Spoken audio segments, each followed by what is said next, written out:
भारत को अगर पर्व और त्योहारों का देश कहा जाए तो गलत नहीं होगा।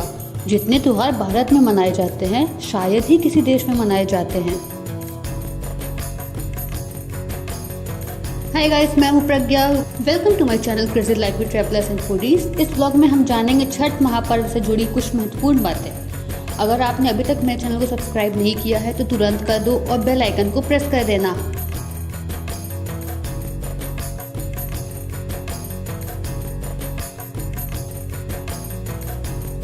भारत को त्योहारों की भूमि भी कहा जाता है।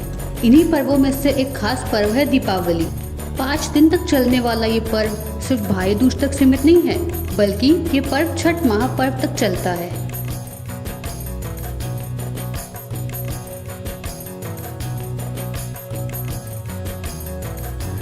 भारत में बिहार, झारखंड और पूर्वी उत्तर प्रदेश में छठ पूजा एक अहम पर्व है। नहाए खाए से लेकर उगते हुए सूरज को अर्घ देने वाले इस पर्व का अपना एक ऐतिहासिक महत्व है।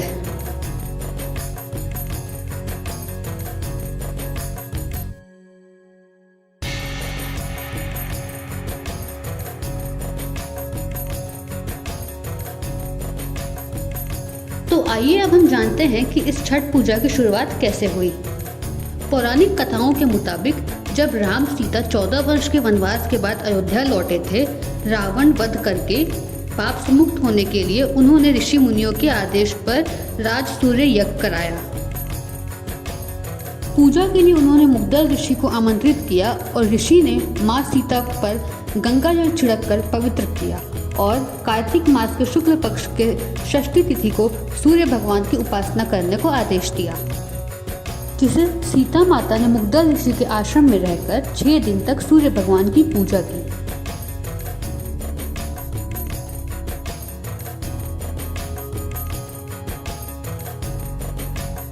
आइए अब जानते हैं छठ पूजा किस प्रकार मनाया जाता है। छठ पूजा 4 दिवसीय उत्सव है। इसकी शुरुआत कार्तिक शुक्ल चतुर्थी तथा समाप्ति शुक्ल की सप्तमी को होती है। इस दौरान व्रती जो व्रत करती है वो लगातार 36 घंटे का व्रत रखती है। नहाए खाए यानी कि जो पहला दिन होता है, कार्तिक शुक्ल की चतुर्थी को मनाया जाता है। सबसे पहले घर की साफ सफाई करके जो व्रत रखता है वो नहाकर भोजन करता है। भोजन में कद्दू, दाल और चावल ग्रहण किया जाता है। यह दाल चने की होती है। खरना जो कि दूसरे दिन मनाया जाता है। कार्तिक शुक्ल की पंचमी को व्रतधारी दिन भर का उपवास रखने के बाद शाम को भोजन करता है, जिसमें खीर और घी चौपड़ी रोटी बनाई जाती है।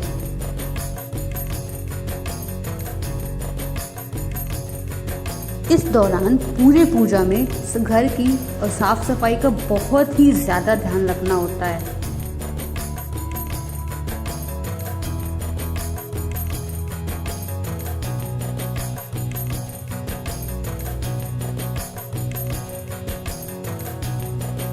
संध्या अर्घ जो कि तीसरे दिन होता है, कार्तिक शुक्ल की षष्ठी को।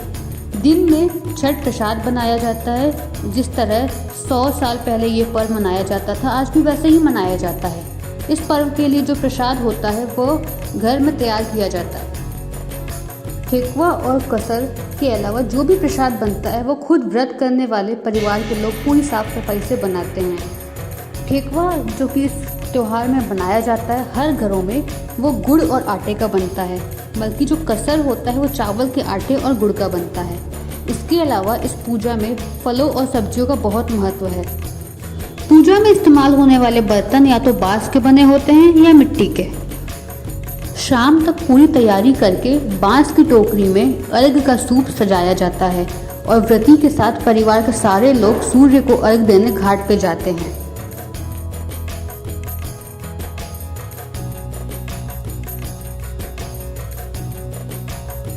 सभी छठ व्रती घाट या तालाब के पास खड़े होकर सामूहिक रूप से सूर्य को अर्घ देते हैं।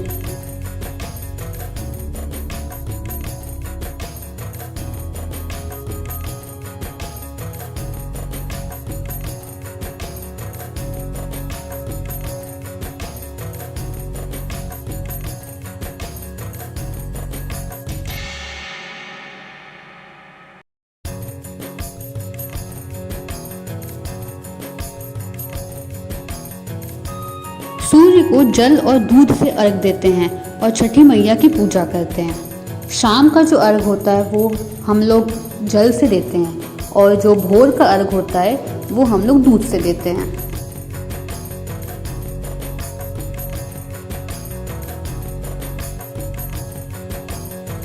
उषा अर्घ, जो कि चौथा दिन होता है। कार्तिक शुक्ल सप्तमी को सुबह उगते हुए सूर्य को अर्घ दिया जाता है।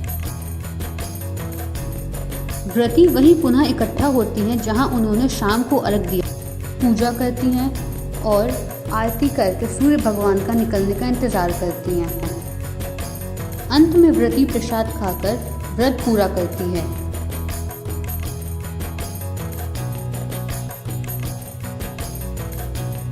छठ पूजा के दौरान घाटों पे मेले लगते हैं और जश्न का पूरा माहौल रहता है।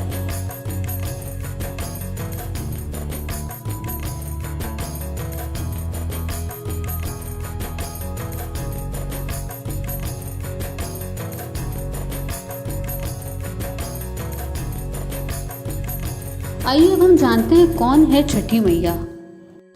कहा जाता है छठी माई सूर्य भगवान की बहन है।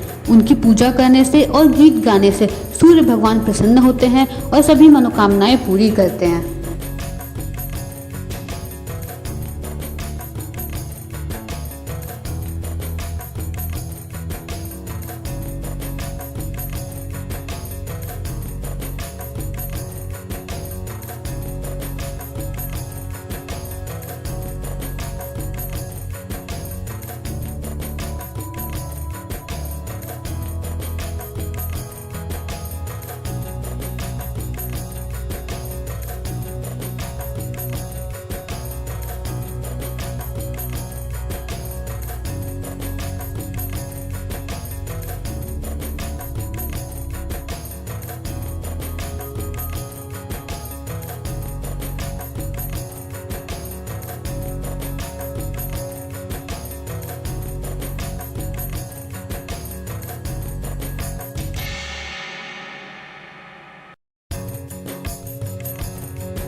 जैसा कि मैंने बताया, छठ पूजा में जश्न का माहौल होता है और मेले लगते हैं। तो यहाँ पे अलग अलग तरह के स्नैक्स, स्ट्रीट फूड्स वगैरह का प्रबंध किया गया है।